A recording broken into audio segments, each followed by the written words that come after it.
કેમ છો મિત્રો? મારી YouTube ચેનલની અંદરમાં તમારું સ્વાગત છે. આપણે ક્લાસ લઈ રહ્યા છીએ અત્યારે ભારતનું બંધારણ. આપણે ભાગ 1 અને 2 જોઈ ગયા. હવે અત્યારે આપણે ભારતના બંધારણ ભાગ 3 વિશેની આ લેક્ચરની અંદરમાં ચર્ચા કરવાના છીએ. તો આજે બંધારણના ઘડવૈયા શ્રી ડોક્ટર ભીમરાવ આંબેડકર સાહેબની 133મી જન્મ જયંતિ છે. ને આપણે બંધારણ ભણી રહ્યા છીએ, તો ઈચ્છા રાખું છું કે આપ બધા સારી રીતે બંધારણ શીખશો અને સારી રીતે બંધારણ ભણશો. તો ચાલો મિત્રો, આપણે વાર ન લગાડતા ક્લાસ શરૂ કરીએ. અને ક્લાસ શરૂ કરતા પહેલા જે લોકો નવા આવેલા છે એ લોકોને ધ્યાને મૂકી દઈએ કે આ ચેનલ છે એ કાયદાકીય શિક્ષણ આપવાના હેતુસર ચાલુ કરવામાં આવી છે. જે લોકો કાયદાકીય પરીક્ષાઓની તૈયારી કરે છે, બાર કાઉન્સિલ ઓફ ઇન્ડિયાની તૈયારી કરે છે, જીસેટ, નેટ કે અન્ય કોઈ કાયદાકીય પરીક્ષાઓની તૈયારી કરે છે, કોઈ ખાતાકીય પરીક્ષાઓની તૈયારી કરે છે, તો એ લોકોને અહીંયા કાયદાકીય શિક્ષણ મળી રહે એના માટેના પ્રયત્નો કરવામાં આવે છે. જાજાથી જાજા લોકો સુધી આ ચેનલ પહોંચાડો, જેથી કરીને જાજાથી જાજા વિદ્યાર્થી આ ચેનલનો લાભ લઈ શકે. તો ચાલો મિત્રો, વધારે વાર ન લગાડતા શરૂ કરીએ. ભારતનું બંધારણ ભાગ 3, મૂળભૂત હકો. હવે મિત્રો, ભારતના બંધારણ ભાગ 3 ની અંદર બહુ મોટો ભાગ છે. હવેના જે ભાગો આવશે બંધારણના એ પહેલા અને બીજા ભાગ કરતા ખાસા મોટા છે. એટલે આપણે પ્રયત્ન કરશું કે ટૂંકમાં તમને 1 થી 2 વિડીયોની અંદરમાં એક ભાગ પૂરો થાય એવા પ્રયત્ન કરશું. તો ચાલો હવે શરૂ કરીએ. અનુચ્છેદ 12, વ્યાખ્યા. બરાબર, બંધારણના ભાગ 3ના છેદ 12માં વ્યાખ્યા આપવામાં આવી છે. શું આપવામાં આવી છે? આ ભાગમાં સંદર્ભથી અન્યથા અપેક્ષિત ન હોય તો રાજ્ય એટલે સંઘ રાજ્ય, રાજ્ય બંને વસ્તુનો ઉલ્લેખ થાય છે. અહીંયા રાજ્ય ઇન્વર્ટેડ કોમામાં લખ્યું છે, એનો અર્થ રાજ્ય થાય છે. માં ભારતની સરકાર અને સંસદ તથા રાજ્યો પૈકી દરેક રાજ્યની સરકાર અને તેનું વિધાનમંડળ તથા ભારતના રાજ્ય ક્ષેત્રની અંદરના અથવા ભારત સરકારના નિયંત્રણ હેઠળના તમામ સ્થાનિક કે બીજા સત્તા મંડળોનો સમાવેશ થાય છે. એટલે આ વ્યાખ્યામાં શું કહે છે કે આ ભાગની અંદરમાં ભારત સંઘ, ભારત સરકાર કે રાજ્યો કે રાજ્યના ભારત સરકારના સત્તા મંડળો, સ્થાનિક કે બીજા સત્તા મંડળોનો તમામનો સમાવેશ આની અંદરમાં થાય છે, એવું સ્પષ્ટપણે અનુચ્છેદ 12 ની અંદરમાં લખેલું છે. હવે જોઈએ અનુચ્છેદ 13, મૂળભૂત હકો સાથે અસંગત હોય તેવા અથવા તેમાં ઘટાડો કરતા કાયદા. બરાબર છે. હવે મૂળભૂત હકો સાથે અસંગત હોય તેવા અથવા તેમાં ઘટાડો કરતા કાયદા એટલે કે જે મૂળભૂત હકો છે એની અંદર એની સાથે અસંગત હોય કે મૂળભૂત હકોમાં ઘટાડો કરતા હોય એવા કાયદાઓની વાત અહીંયા કરવામાં આવી છે. તો જોઈએ અનુચ્છેદ 13 ખંડ 1. આ વિધાનના આરંભની તરત પહેલા ભારતના પ્રદેશમાં અમલમાં હોય તે તમામ કાયદા આ ભાગની જોગવાઈઓ સાથે અસંગત હોય તો તે અસંગતતા પૂરતા રદ બાતલ ગણાશે. એટલે શું કહેવાય છે? શું કહેવા માંગે છે કે આ વિધાનના આરંભે, જો વિધાનના આરંભે એટલે ભારતના બંધારણમાં આવ્યું ને અનુચ્છેદ 13 જ્યારથી લાગુ થાય છે ના આરંભથી, જ્યારથી આ વિધાન લાગુ થાય છે ત્યારથી તરત પહેલા, એટલે કે આ અનુચ્છેદ લાગુ થાય એની તરત પહેલા ભારત પ્રદેશમાં અમલમાં હોય તે તમામ કાયદા, એટલે ભારત પ્રદેશની અંદરમાં અમલમાં હોય તેવા તમામ કાયદા આ ભાગની જોગવાઈઓ સાથે અસંગત હોય કે આ ભાગની જોગવાઈ છે એની સાથે કોઈ પણ રીતે અસંગત હોય તો તે અસંગતતા પૂરતા રદ બાતલ ગણાશે. એટલે કે એ અસંગતતા જેટલી છે એટલી જ અસંગતતા પૂરતી રદ બાતલ ગણાશે. આખે આખો કાયદો રદ બાતલ ગણાશે નહીં. કેટલી રદ બાતલ ગણાશે કે જેટલી અસંગતતા છે મૂળભૂત હકો સાથે જેટલી અસંગતતા છે એટલી અસંગતતા પૂરતો જ રદ બાતલ ગણાશે. એટલે અહીંયા કોઈ કન્ફ્યુઝન હોવું જોઈએ નહીં. હવે જોઈએ અનુચ્છેદ 13(2). આ ભાગથી અપાયેલા હકો લઈ લેતો અથવા ઓછા કરતો કોઈ પણ કાયદો રાજ્ય કરી શકશે નહીં. એટલે કે આ મૂળભૂત હકોને લઈ લેતો કે ઓછા કરતો કાયદો કોઈ પણ રાજ્ય કરી શકશે નહીં. અને આ ખંડને ઉલ્લંઘન કરીને કરેલો એવો કોઈ કાયદો તે ઉલ્લંઘન પૂરતો રદ બાતલ ગણાશે. જો અહીંયા પણ સ્પષ્ટીકરણ કરેલું છે. શું કરેલું છે સ્પષ્ટીકરણ? કે આ ખંડને ઉલ્લંઘન કરીને કરેલો એવો કોઈ કાયદો તે ઉલ્લંઘન પૂરતો રદ બાતલ ગણાશે. માનો કે કોઈ કાયદો બનાવ્યો જે આ ખંડનું ઉલ્લંઘન કરતો હોય તો એ ઉલ્લંઘન પૂરતો જ રદ બાતલ ગણાશે. અહીંયા ચોખવટ કરી દીધી છે. બરાબર છે. હવે 3. આ અનુચ્છેદમાં સંદર્ભથી અન્યથા અપેક્ષિત ન હોય તો, એટલે કે આ અનુચ્છેદમાં સંદર્ભથી એટલે અન્યથા અપેક્ષિત ન હોય તો શું અપેક્ષિત ન હોય તો એનો એ છે કાયદામાં ભારતના રાજ્ય ક્ષેત્રમાં કાયદાનો પ્રભાવ ધરાવતા વટહુકમ, ઉપનિયમો, નિયમ, વિનિયમ, જાહેરનામું, રૂઢિ અથવા પ્રથાનો સમાવેશ થાય છે. એટલે આની અંદરમાં શેનો સમાવેશ થાય છે? આ કાયદામાં ભારત રાજ્ય ક્ષેત્રમાં કાયદાના પ્રભાવ ધરાવતા વટહુકમ, હુકમ, ઉપનિયમ, નિયમ, વિનિયમ, જાહેરનામું, રૂઢિ અથવા પ્રથાનો સમાવેશ થાય છે. હવે જોઈએ આપણે બી.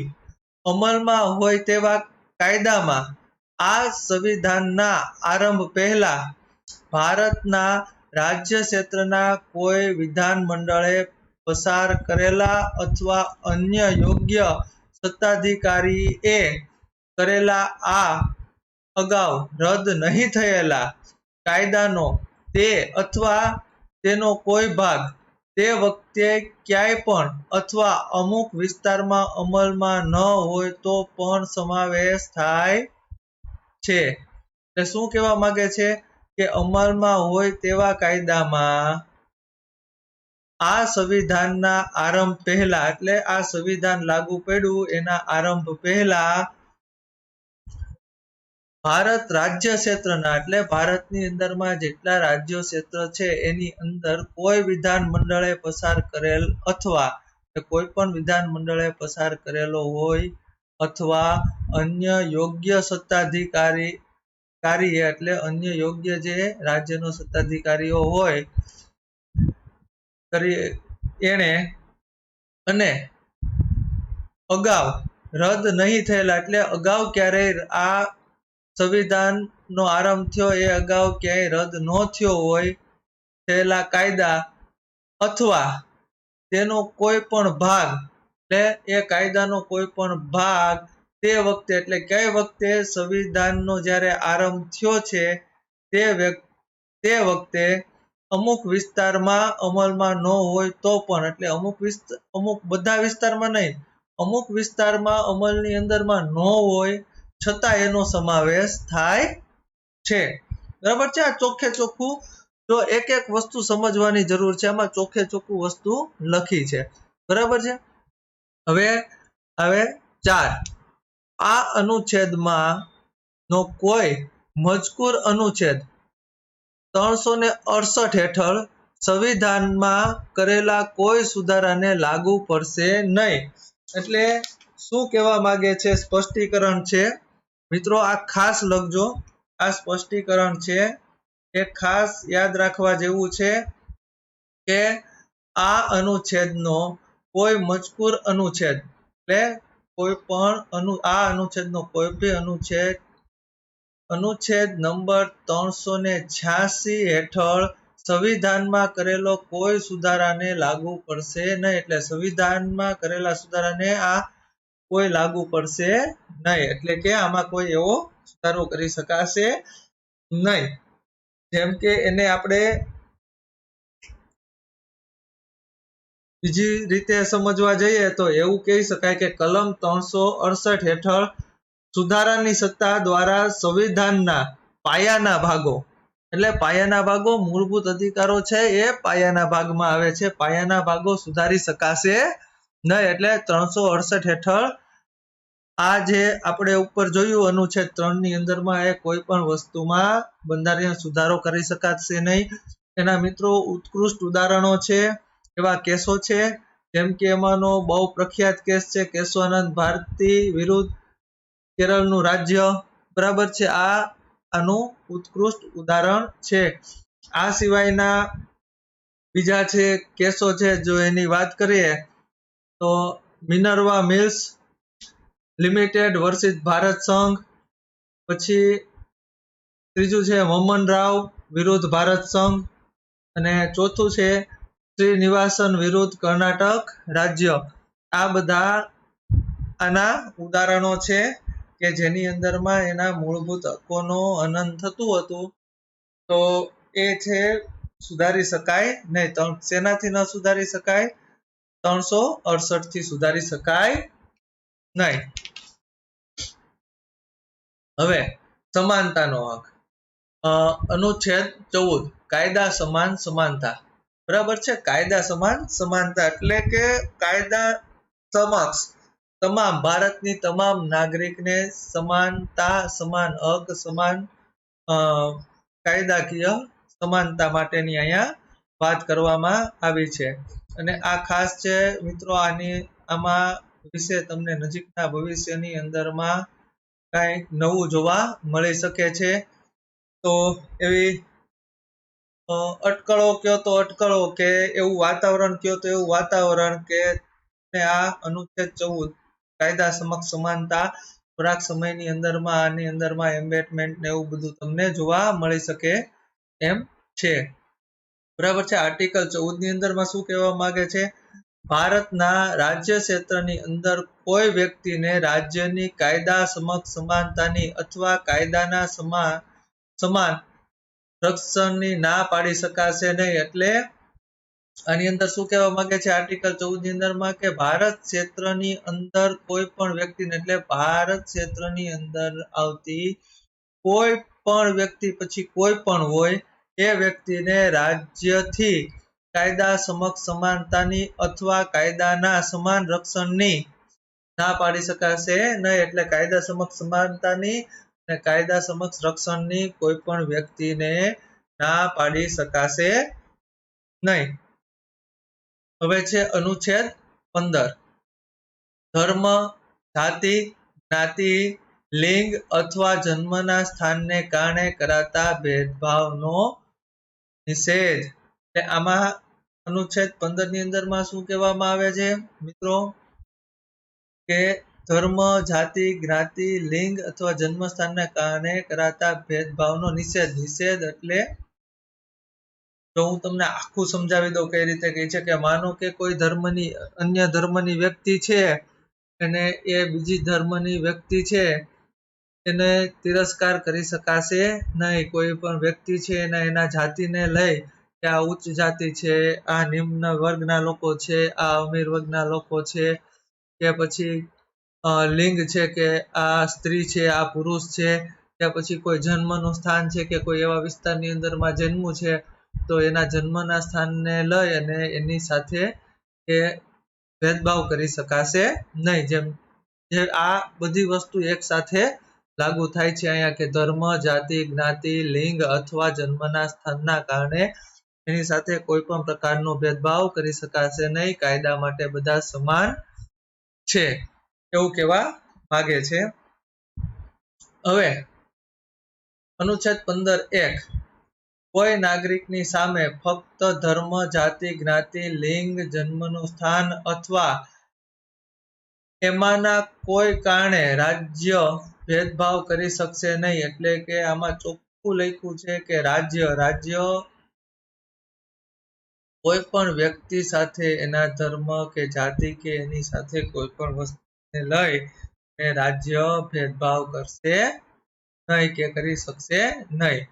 હવે અનુચ્છેદ 15(2) ફક્ત ધર્મ, જાતિ, જ્ઞાતિ, લિંગ, જન્મસ્થાન અથવા એમાંના કોઈ કારણે કોઈ પણ નાગરિક એ દુકાનો, જાહેર રેસ્ટોરાં, હોટલ અને જાહેર મનોરંજનના સ્થળોમાં પ્રવેશ અથવા બી રાજ્ય નાણાંમાંથી પૂર્ણતઃ કે અંશતઃ નિભાવતા અથવા આમ જનતાના ઉપયોગ માટે અર્પણ કરાયેલી કુવા, તળાવ, નાના ઘાટો, રસ્તા અને સાર્વજનિક સ્થળોના ઉપયોગને લઈને કોઈ નિર્યોગ્યતા, દાયિત્વ, નિયંત્રણ અથવા શરતોને અધીન રહેશે નહીં.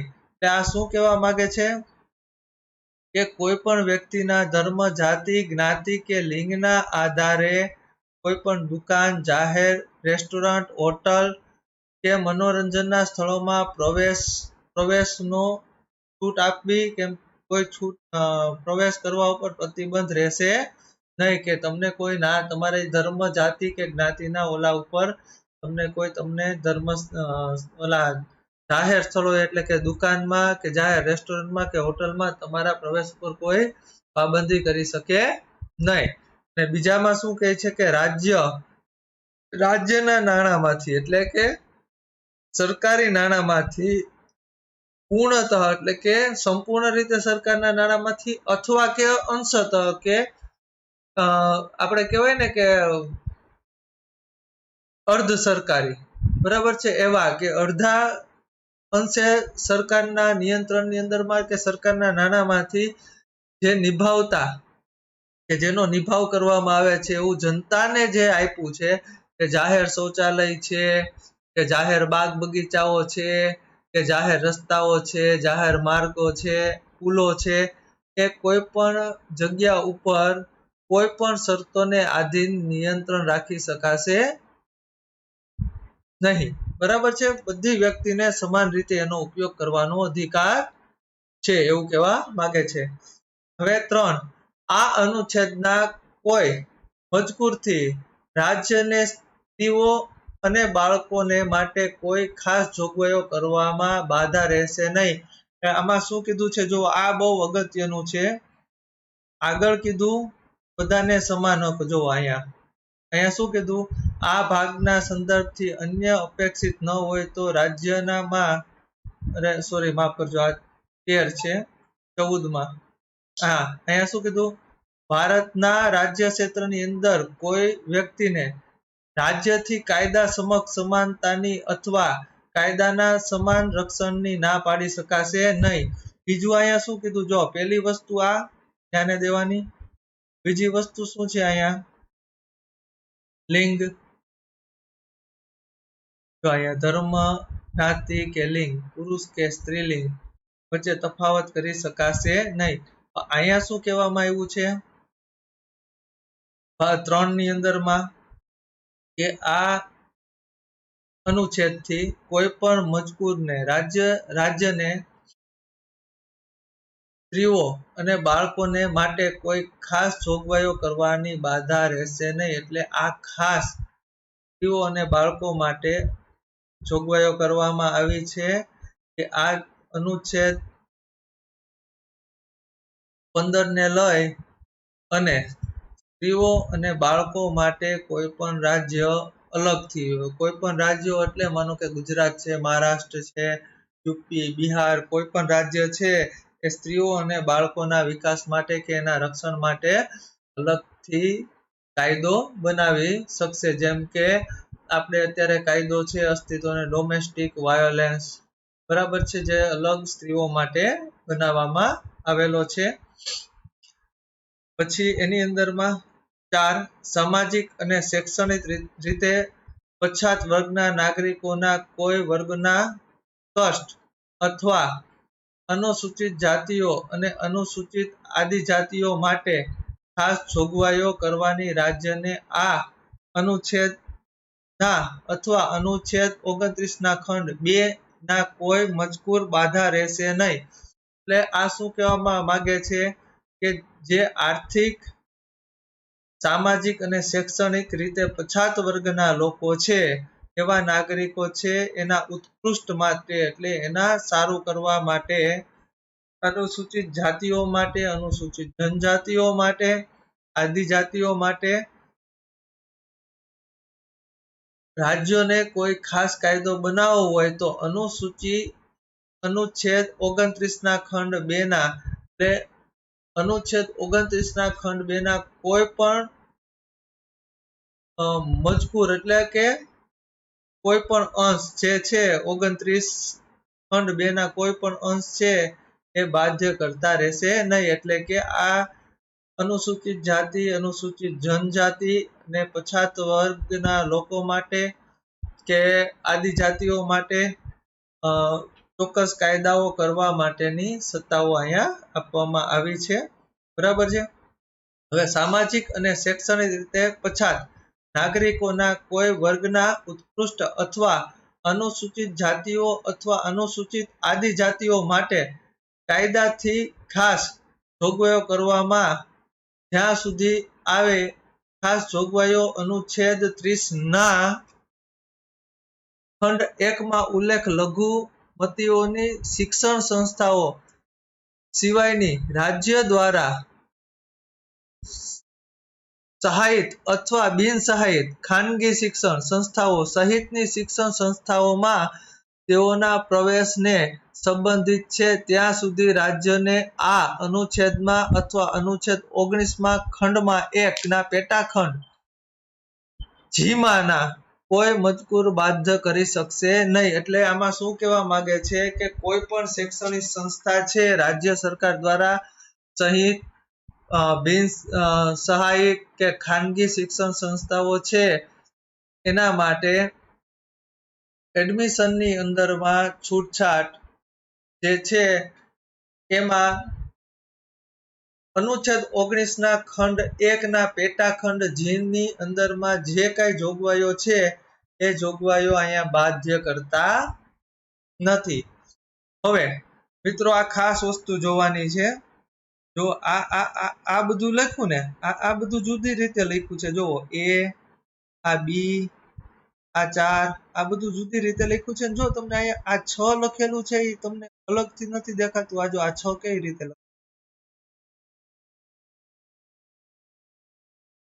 તમને કઈ અલગ ન લાગ્યું? આ 6 આ ખાસ શીખવા જેવું અને ખાસ જવા જેવું ને જાણવા જેવું છે.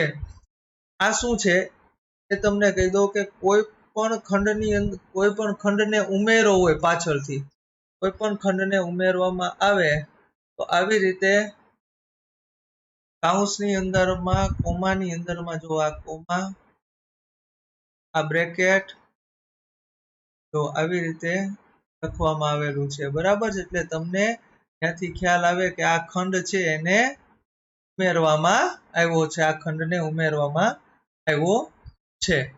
બરાબર છે. તો જોઈએ હવે ખંડ 6. આ અનુચ્છેદ અથવા અનુચ્છેદ 19 ના ખંડ 1 ના પેટાખંડ જી અથવા અનુચ્છેદ 29 ના ખંડ 2 થી રાજ્યને કસૂર કરતા અટકાવશે. કસૂર કરતા અટકાવશે. શું કસૂર કરતા અટકાવશે? કે આ જે ઉપર જે આપણે જોયું ને એ જોગવાઈઓ છે એને કસૂર કરતા અટકાવશે. રાજ્યોને કસૂર કરતા એટલે કે એને જે રીતે કોઈ પણ કહેવાય ને કે કોઈ સંસ્થામાં કે કોઈ રાજ્યમાં કે ઓલા સંસ્થામાં કે એમાં પ્રવેશ આપવા ઉપર નિયંત્રણ મૂકવું હોય તો એવું કરતા આ ખંડ અનુચ્છેદ 19 ના ખંડ 1 પેટા ખંડ જી અથવા 29 ખંડ 2 થી રાજ્યોને કસૂર કરતા અટકાવશે. એટલે કે કોઈ રાજ્યો છે ઈ આને લઈ અને જો કઈ કસૂર કરતા હોય કે બાંધછોડ કરતા હોય આ અનુચ્છેદને લઈને તો ઈ અટકાવશે. બરાબર છે. પછી ખંડ 6 નો ખંડ એ, એક જ મિનિટ.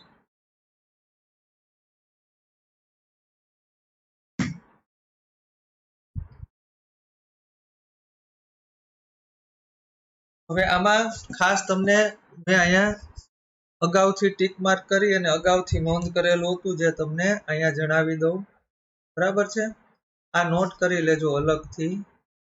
ખંડ 6 ને લઈને જો લખતા જાઓ. ભારતીય બંધારણ 103 માં સુધારાથી, ક્યારથી? 103 માં સુધારાથી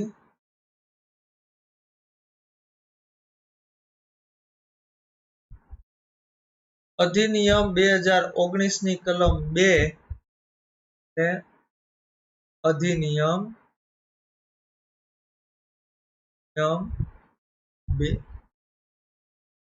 2019 ની કલમ 2 થી ખંડ 6 ઉમેરવામાં આવ્યો છે. 2 થી ખંડ 6 ઉમેરવામાં આવ્યો છે. આ ખાસ ધ્યાને રાખવાની વસ્તુ છે. ક્યારેય તમને પૂછાઈ જાય પરીક્ષાની અંદરમાં કે આર્ટિકલ અનુચ્છેદ 15 ની અંદરમાં ખંડ 6 છે એ કયા સુધારાથી દાખલ કરવામાં કે ઉમેરવામાં આવ્યો છે તો તમને ખબર પડવી જોઈએ કે 103 ના સુધારાથી. ક્યારે? 2019 ની કલમ 2 થી. બરાબર છે. આ એનો જવાબ છે. આનો આ સવાલ છે એ તમને ફેરવીને પણ પૂછી શકે છે કે 103 માં સુધારાથી શું કરવામાં આવ્યું તો તમને ખ્યાલ હોવો જોઈએ કે અનુચ્છેદ 15 ની ખંડ 15 માં ખંડ 6 માં ઉમેરો કરવામાં આવ્યો છે. હવે આ લખી લેજો, ખાસ નોંધ કરી લેજો, અગત્યનું છે. આઈએમપી છે, ગમે ત્યારે પૂછાઈ શકે છે, ગમે તે પરીક્ષાની અંદરમાં આવી શકે છે. આ તમને ખાસ જણાવવા માટે મેં અલગથી નોંધ કરેલી હતી અને હવે તમને ખ્યાલ આવી ગયો હશે કે આવી રીતે જ્યારે લખેલું હોય ત્યારે સમજી જવાનું કે આ ખંડ ઉમેરેલો છે. બરાબર છે. હવે અનુચ્છેદ 29 ખંડ એ આવી ગયું.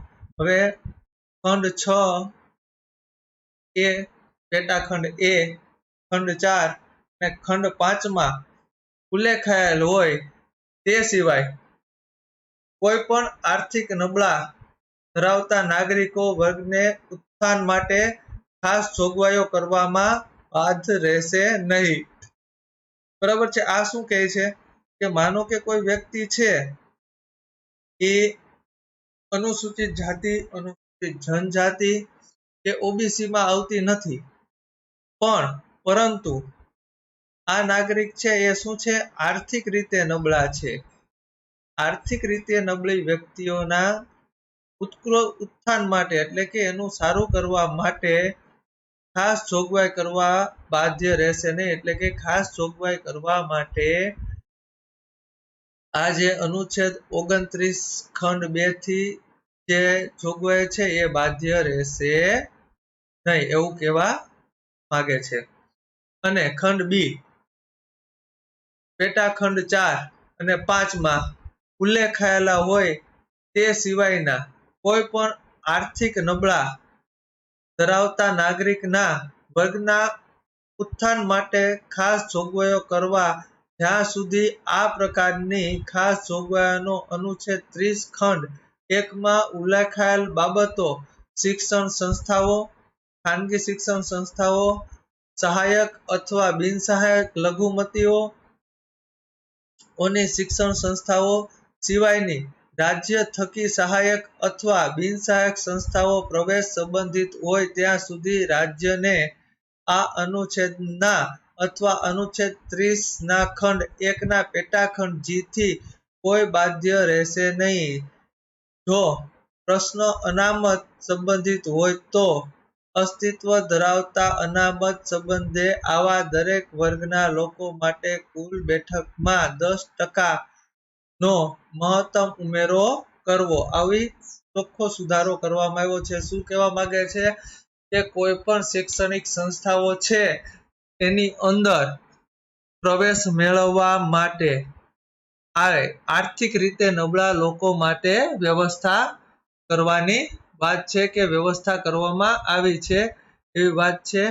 કેવી રીતની વ્યવસ્થા કે જે જગ્યાએ અનામત હોય અને અનામત જગ્યાઓ હોય એ જગ્યા ઉપર 10% મહત્તમ એટલે વધારામાં વધારે એ જગ્યાઓ ઉપર 10% મહત્તમ 10% થી વધારે જગ્યા નહીં, મહત્તમ 10% સુધીનો વધારો આર્થિક રીતે નબળા લોકો માટે કરવા માટેની જોગવાઈ આ અનુચ્છેદમાં કરવામાં આવી છે. ક્યારે કરવામાં આવી છે? 2019માં 103 માં સુધારાથી કરવામાં આવી છે.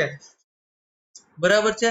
અને જો હમણાં મેં તમને લખાવીને નોંધ કરાવીને જો અહીંયા છે, જો અહીંયા જો નીચે આ હરેક કાયદાની પુસ્તક હોય ને એમાં નીચે જો આજે કઈ સુધારો એમ્બેડમેન્ટ હોય ને અહીંયા લખેલું હોય. જો આ મેં તમને ચોકઠાની અંદરમાં બતાવ્યું. જો આમાં લખ્યું છે ભારતીય બંધારણ 103 માં સુધારા અધિનિયમ 2019 ની કલમ 2 ખંડ થી ખંડ 6 માં ઉમેરવામાં આવેલ છે. અમલ ક્યારથી થયો? 14/1/2019 થી. જો આ અગત્યનું છે, આ ખાસ ધ્યાન રાખવાનું. આના ઉપર કોઈ પણ કાયદાનો વિદ્યાર્થી છે એ ધ્યાન આપે છે. જે લોકો કાયદા ભણ્યા છે એ લોકોને તો ખ્યાલ જ છે કે આવી રીતે નીચે એમ્બેડમેન્ટ આપેલા હોય છે. પણ જે લોકો કાયદો ભણ્યા નથી અને બીજી તૈયારી કરે છે એ લોકો માટે ખાસ આ વસ્તુ ધ્યાને રાખવાની કે પેજ પૂરું થાય ત્યાં આવી રીતે કોઈ પણ કાયદાનું પુસ્તક હોય એને એમ્બેડમેન્ટ આવી રીતે લખેલું હોય છે કે અહીંયા સુધારો કરેલ છે. એ મેં તમને બતાવ્યું એવી રીતે કોમાની અંદરમાં બ્રેકેટ કરી અને પછી એની અંદરમાં લખેલું હોય જે ખંડ એ તમારે સમજી જવાનું કે આ ખંડ સુધારા વાળો છે અને એ જ પેજની નીચે આવી રીતે લખેલું હોય છે. બરાબર છે. તો હવે આશા છે તમને સમજાઈ ગયું હશે. આપણે આગળ વધીએ. મિત્રો થોડુંક અટપટું છે પણ તમે સમજવાનો પ્રયત્ન કરશો તો સમજાઈ જશે. આપણે શક્ય એટલું સાદી ભાષાની અંદરમાં સમજાવવાનો પ્રયત્ન કરીએ છીએ. હવે અનુચ્છેદ 16 જાહેર નોકરીની બાબતોમાં તકની સમાનતા એટલે જાહેર નોકરીની અંદરમાં સમાન તકની સમાનતા. બરાબર છે. હવે શું કહે છે 16 માં 1 રાજ્ય હેઠળની નોકરી અથવા કોઈ હોદ્દા ઉપર એટલે રાજ્ય હેઠળની નોકરી એટલે રાજ્યની સરકારી નોકરી કોઈ હોદ્દા પર નિમણૂક અંગેની બાબતોમાં તમામ નાગરિકો માટે તકની સમાનતા રહેશે. એટલે કે સમાન એટલે કે કેવી રીતે કે માનો કે કોઈ એસટી વર્ગના લોકો છે, કોઈ અનુસૂચિત જાતિ અનુસૂચિત જનજાતિ કે કોઈ આર્થિક રીતે પછાત છે કે કોઈ ઉચ્ચ વર્ગીય લોકો એટલે કે શ્રીમંત લોકો છે, તમામ માટે. એવું નહીં કે શ્રીમંત છે તો આને વધારે ને ગરીબ છે તો ઓછું, એવું કોઈ વસ્તુ નહીં. તમામને માટે સમાન અહીંયા તકની સમાનતા આપવામાં આવેલી છે. શેમાં આપેલી છે? અનુચ્છેદ 16 ની અંદરમાં. જ્યારે ક્યારેય સવાલ પૂછાય કે અનુચ્છેદ 16 ની અંદરમાં શેના માટેની સમાનતા આપવામાં આવી છે તો ધ્યાનમાં હોવું જોઈએ તમારા કે નોકરીની બાબતોમાં તકની સમાનતા આપવામાં આવી છે. હવે 16(2) ની અંદરમાં શું કહે છે? કોઈ પણ નાગરિક ફક્ત ધર્મ, જાતિ, જ્ઞાતિ, લિંગ, કુળ, જન્મસ્થાન, નિવાસ અથવા એમના કોઈ કારણે રાજ્ય હેઠળની કોઈ નોકરી અથવા હોદ્દા માટે અપાત્ર ગણાશે નહીં અથવા તેની સામે ભેદભાવ કરી શકાશે નહીં. મિત્રો જો અહીંયા પણ ચોખવટ કરીને આપી દીધી છે કે શું કહેવામાં આવ્યું છે કે કોઈ પણ નાગરિકના ફક્ત કે આ હિન્દુ છે ને આ મુસ્લિમ છે ને અમે એટલે એને નોકરી ન આપીએ ને એવું કોઈ વસ્તુ નહીં. ધર્મને લઈને કોઈ વ્યક્તિને નોકરી આપવાની ના ન પાડી શકાય, જાતિને લઈને કોઈ વ્યક્તિને નોકરી આપવાની ના ન પાડી શકાય, માનો કે કોઈ જ્ઞાતિને લઈને કે બ્રાહ્મણ, પટેલ, વાણિયા, લુહાણા, ક્ષત્રિય એવી કોઈ પણ જ્ઞાતિને લઈ અને કોઈ ના પાડી શકાશે નહીં. લિંગ એટલે કે સ્ત્રી કે પુરુષ એવી કોઈ પણ લિંગના આધારે ભેદભાવ કરીને નોકરીમાં ભેદભાવ કરી શકાશે નહીં. કુળ એટલે કે જુદા જુદા કુળ હોય છે, બરાબર છે. એ કુળ છે કે માનો કે કોઈ એમ કે આ ઉચ્ચ ના લોકો છે, આ કુળના લોકો છે ને એવો કઈ કુળનો ભેદભાવ કરી અને કોઈને નોકરીની ના પાડી શકાશે નહીં. જન્મસ્થાન, માનો કે કોઈનો જન્મ એવા સ્થાને થયો હોય તો એના જન્મસ્થાનને લઈને કોઈ એને નોકરીની ના પાડી શકાશે નહીં. નિવાસ એટલે કે માનો કે કોઈ એવું કે ગરીબ છે, માનો કે દાખલા તરીકે કોઈ ઝોપડપટ્ટીમાં રહી છે તો એવું કહી શકાશે નહીં કે ભાઈ ઝોપડપટ્ટીમાં રહી છે એટલે અમે એને નોકરી આપશું નહીં. એવું કાંઈ કોઈ પણ પ્રકારના ભેદભાવ કરી અને કોઈ પણ વ્યક્તિને નોકરી આપવાની ના પાડી શકાશે નહીં. હવે અનુચ્છેદ 3 નો ભાગ અનુચ્છેદ 3 નો ખંડ 3 રાજ્યની અથવા સંઘ રાજ્ય ક્ષેત્રની સરકાર હેઠળની અથવા તેમના કોઈ પણ સ્થાનિક કે અન્ય સત્તામંડળ હેઠળની કોઈ નોકરી અથવા હોદ્દા પરની નિમણૂક પહેલા એવી નોકરી અથવા નિમણૂકના વર્ગ અથવા વર્ગોના સંબંધમાં તે રાજ્યની કે સંઘ રાજ્ય ક્ષેત્રની અંદર નિવાસ કરવાનું આવશ્યક હોવાનું ઠરાવતો કોઈ કાયદો કરવામાં સંસદને આ અનુચ્છેદના કોઈ મજકૂર બાધ્ય કરશે નહીં. એટલે કે આમાં શું કહેવા માંગે છે કે રાજ્યની અથવા સંઘ રાજ્યની, એટલે અહીંયા જો પાછું કાલ તો મેં તમને કીધું હતું પણ અહીંયા પાછું કહી દઉં. રાજ્ય એટલે સંઘ રાજ્યોની અંદરમાં આવેલા રાજ્યો, સંઘ એટલે દેશ, રાજ્યોનો સમૂહ ને સંઘ કહેવાય. એટલે કે ભારત દેશના રાજ્ય ક્ષેત્રની સરકાર હેઠળની અથવા તેની કોઈ સંસ્થાકીય કે અન્ય સત્તા મંડળ હેઠળની, એટલે કે રાજ્ય સરકાર કે ભારત સરકારના કોઈ સ્થાનિક સત્તા મંડળ હેઠળની કોઈ નોકરી એવી કોઈ પણ નોકરી હોય અથવા હોદ્દા ઉપરની નિમણૂક પહેલા, એટલે કે હોદ્દા માટેની નિમણૂક પહેલા એવી નોકરી અથવા નિમણૂકના વર્ગ, એટલે કે એવી નોકરી કે એ નોકરીના વર્ગ અથવા વર્ગના સંબંધમાં કે એ વર્ગના સંબંધમાં તે રાજ્યોની કે સંઘ રાજ્ય ક્ષેત્રની અંદર, એટલે કે એ રાજ્યો કે સંઘ રાજ્ય ક્ષેત્ર એટલે કે ભારતની અંદર નિવાસ કરવાનું, એટલે ભારતની અંદર રહેવાનું આવશ્યક હોવાનું ઠરાવતો, એટલે કે આવશ્યક હોવાનું ઠરાવતો કોઈ પણ કાયદો કરવામાં સંસદને આ અનુચ્છેદ કોઈ મજકૂરથી બાધ્ય કરશે નહીં. એટલે કે એવો કાયદો છે સંસદ બનાવી શકે છે કે આ નોકરી હોય કે આ નોકરી કરતા હોય તો તમારે આ રાજ્ય ક્ષેત્રની અંદરમાં કે આ સ્થળની અંદરમાં રહેવાનું, એવો કાયદો બનાવવા માટે આ જે અનુચ્છેદ છે એ સરકારને મીન્સ સંસદને રોકી શકશે નહીં. બરાબર છે. હવે 4 શું કહે છે? રાજ્યના અભિપ્રાય પ્રમાણે રાજ્ય હેઠળની નોકરીઓમાં જેમને પૂરતું પ્રતિનિધિત્વ મળતું ન હોય તેવા કોઈ પછાત વર્ગના નાગરિકના લાભમાં નિમણૂકો અથવા જગ્યાઓ અનામત રાખવાની જોગવાઈ કરવામાં રાજ્ય આ અનુચ્છેદનો કોઈ મજકૂર બાદ કરશે નહીં. એટલે કે જે લોકો નબળા વર્ગના લોકો છે, નબળા વર્ગના એટલે કે આર્થિક રીતે પછાત છે કે સામાજિક રીતે પછાત છે કે આવા બધા જે લોકો નાગરિકો છે, આવા વર્ગના લોકો છે, એમને નોકરી માટેની ખાસ જોગવાઈ કરવા માટે આ અનુચ્છેદ કોઈ જગ્યાએ બાધ્ય રહેશે નહીં. હવે ખંડ 4 નો પેટા ખંડ 4A રાજ્યના અભિપ્રાય મુજબ રાજ્ય હેઠળની નોકરીઓમાં કઈ જગ્યાએ રાજ્યના અભિપ્રાય મુજબ રાજ્ય હેઠળની, એટલે કે રાજ્યની અંદરમાં આવતી નોકરીમાં જેમને પૂરતું પ્રતિનિધિત્વ મળતું ન હોય, એટલે કે જેને પૂરતું પ્રતિનિધિત્વ મળતું ન હોય એવા અનુસૂચિત જાતિઓ અને અનુસૂચિત આદિજાતિઓ, એટલે કે અનુસૂચિત જાતિ, અનુસૂચિત આદિજાતિઓની તરફેણમાં, એટલે કે એની સારા કરવા માટે, એનું ભલું કરવા માટે રાજ્ય હેઠળની સેવાઓમાં કોઈ પણ વર્ગ અથવા વર્ગની જોગવાઈઓ પર, એટલે કે કોઈ પણ વર્ગની અંદરમાં કે કોઈ પણ વર્ગની જોગવાઈઓમાં પરિણામિક પ્રવર્તા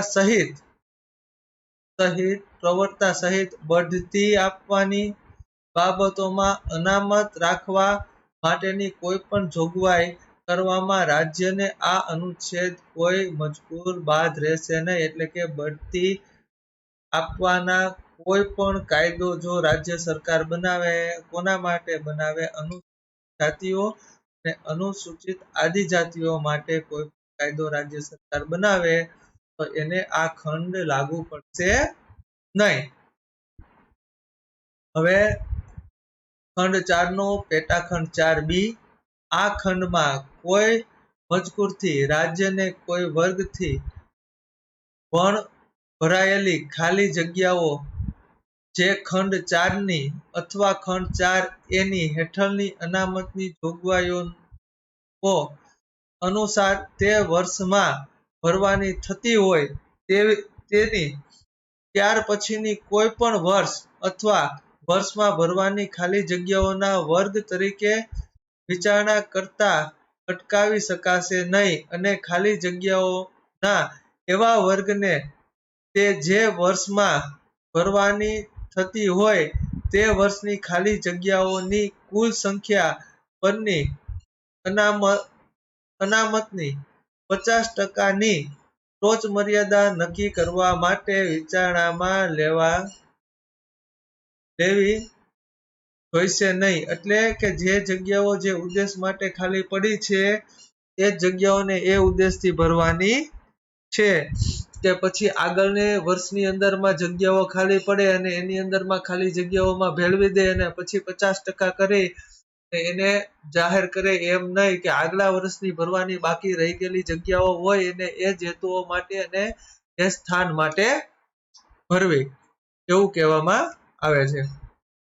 હવે કોઈ ધાર્મિક અથવા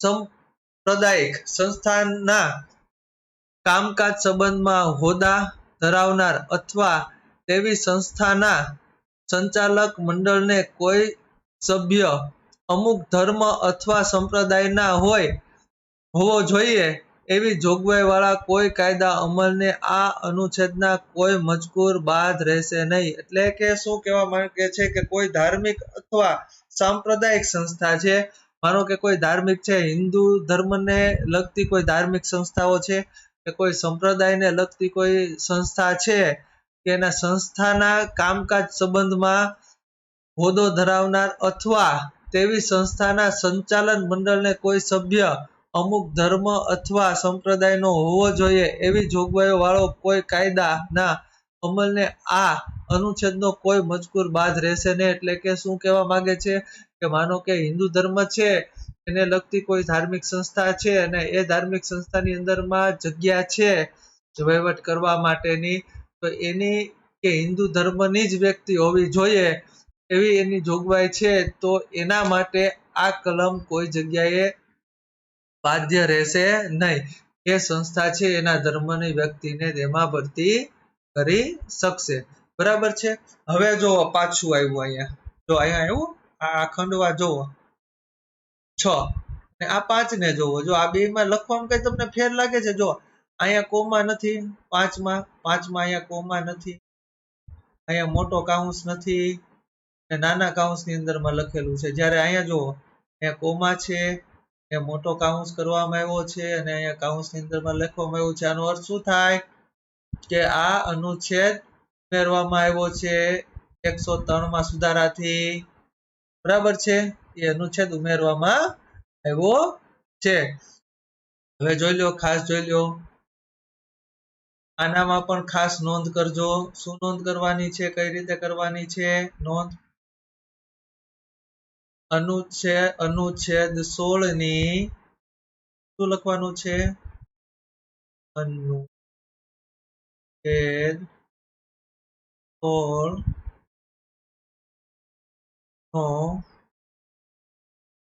ખંડ 6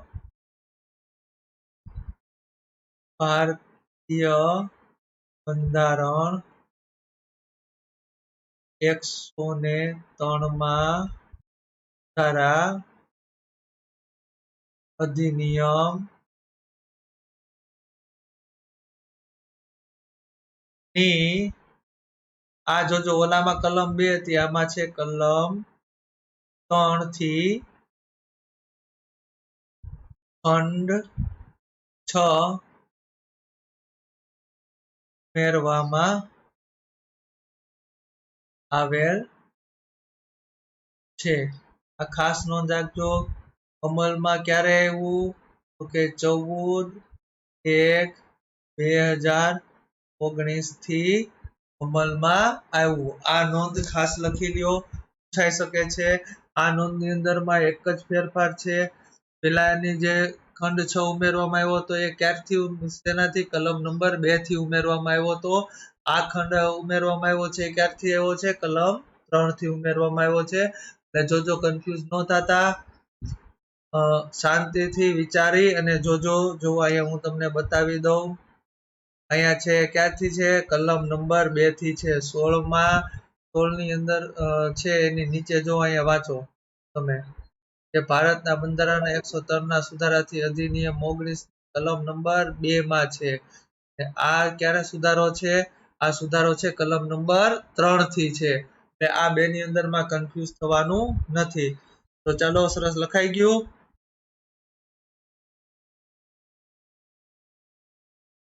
હવે જોઈ લઈએ એમ્બેડમેન્ટ શું કહે છે.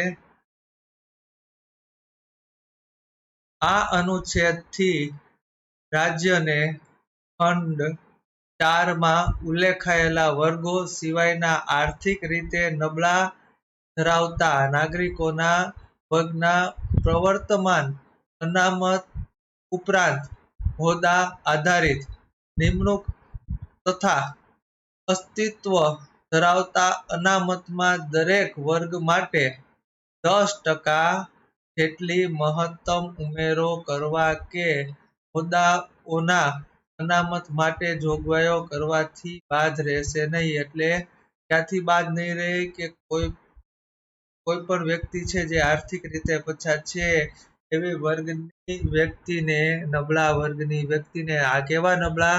આર્થિક રીતે નબળા વર્ગની વ્યક્તિને પ્રવર્તમાન અનામત, એટલે અત્યારે જે અનામત છે, પ્રવર્તમાન અનામત એટલે અત્યારે જે અનામત છે,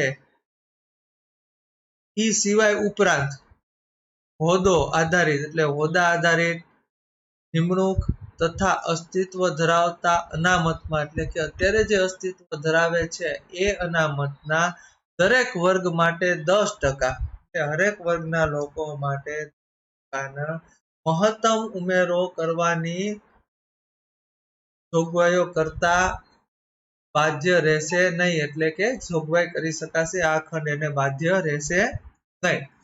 હવે છે મિત્રો અનુચ્છેદ 17.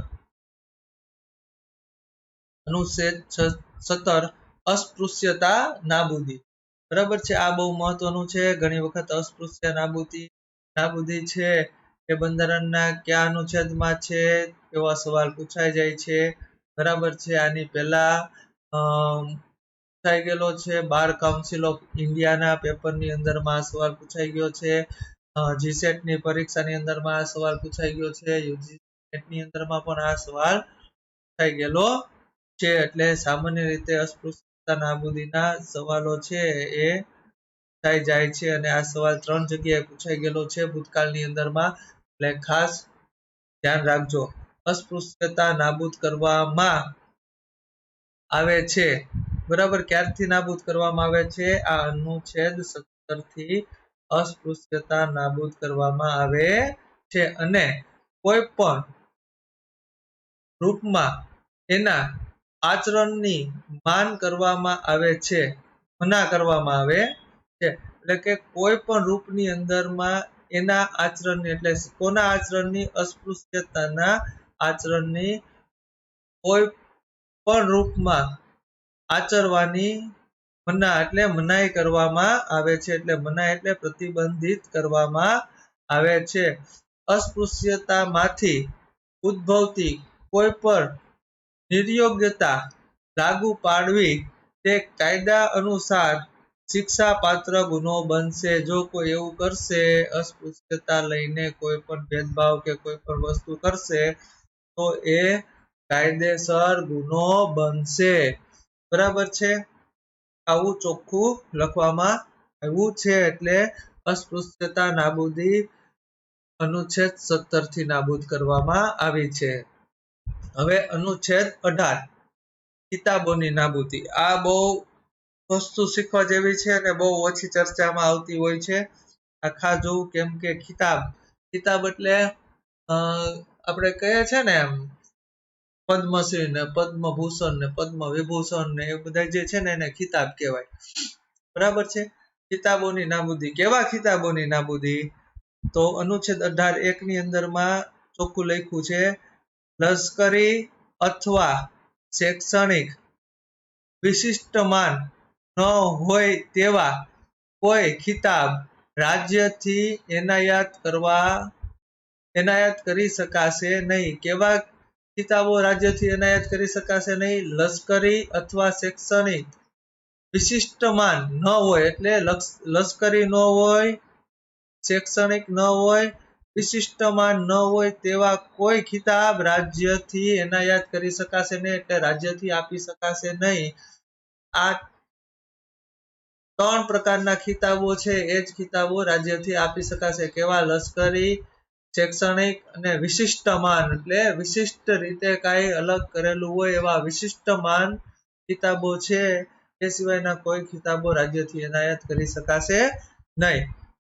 હવે અનુચ્છેદ 18(2) ખંડ 2 ભારતના કોઈ નાગરિકથી કોઈ વિદેશી રાજ્ય પાસેથી કોઈ ખિતાબ સ્વીકારી શકાશે નહીં. એટલે કે ભારતના કોઈ નાગરિકથી કોઈ વિદેશી રાજ્ય પાસેથી કોઈ ખિતાબ સ્વીકારાશે નહીં એવો ચોખ્ખો ઉલ્લેખ આમાં કરવામાં આવ્યો છે. પણ આપણે આગળ જોશું એ કેવા સંજોગોમાં સ્વીકારી શકાય છે. એવું નથી સ્વીકારવો જ નહીં એવું નથી. કેવા સંજોગોની અંદરમાં સ્વીકારાશે એના પણ નિયમો છે. એટલે આમાં શું કહેવા માંગે છે 2 ની અંદરમાં કે કોઈ વિદેશી રાજ્ય પાસેથી કોઈ ખિતાબ મળે તો એ સ્વીકારી શકાશે નહીં. હવે અનુચ્છેદ 18(3) ભારતની નાગરિક ન હોય તેવી કોઈ પણ વ્યક્તિ રાજ્ય હેઠળનો કોઈ લાભદાયક અથવા વિશ્વાસનો હોદ્દો ધરાવતી હોય તે દરમિયાન તેમનાથી રાષ્ટ્રપતિની સંમતિ વિના કોઈ વિદેશી રાજ્ય પાસેથી કોઈ ખિતાબ સ્વીકારી શકાશે નહીં. હવે શું કહેવા માંગે છે? ભારતની નાગરિક ન હોય, જો ભારતની નાગરિક નથી પરંતુ કોઈ પણ રાજ્ય હેઠળનો કોઈ લાભદાયક અથવા વિશ્વાસનો હોદ્દો ધરાવતી એટલે લાભદાયક અથવા વિશ્વાસનો હોદ્દો ધરાવતી રાજ્યની અંદરમાં એવી કોઈ વ્યક્તિ છે જે ભારતની નાગરિક નથી એવી વ્યક્તિ હોય તે દરમિયાન એટલે કે હોદ્દા ઉપર હોય તે દરમિયાન તે રાષ્ટ્રપતિની સંમતિ વિના એટલે ભારતના રાષ્ટ્રપતિની સંમતિ વિના કોઈ પણ વિદેશી રાજ્ય પાસેથી કોઈ ખિતાબ સ્વીકારી શકશે નહીં. ભલે એ ભારતની નાગરિક નથી પણ કોઈ પણ રાજ્યના વિશ્વસનીય હોદ્દા ઉપર છે એ વ્યક્તિ તો એ વ્યક્તિ ભારતના રાષ્ટ્રપતિની સંમતિ વગર કોઈ વિદેશી રાજ્ય પાસેથી કોઈ ખિતાબ સ્વીકારી શકશે નહીં.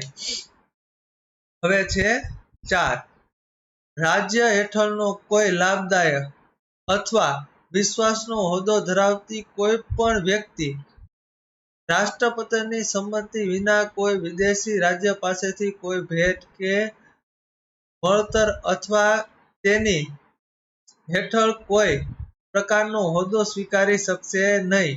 જો આમાં ચોખ્ખું લખ્યું રાજ્ય હેઠળની કોઈ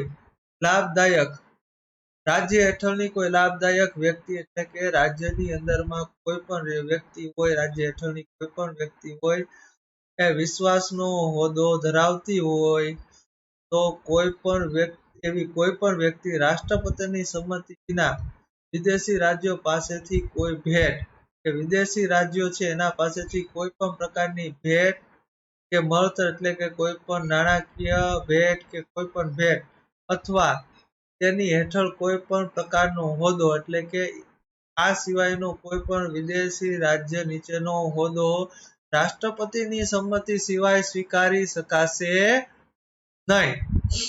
બરાબર છે.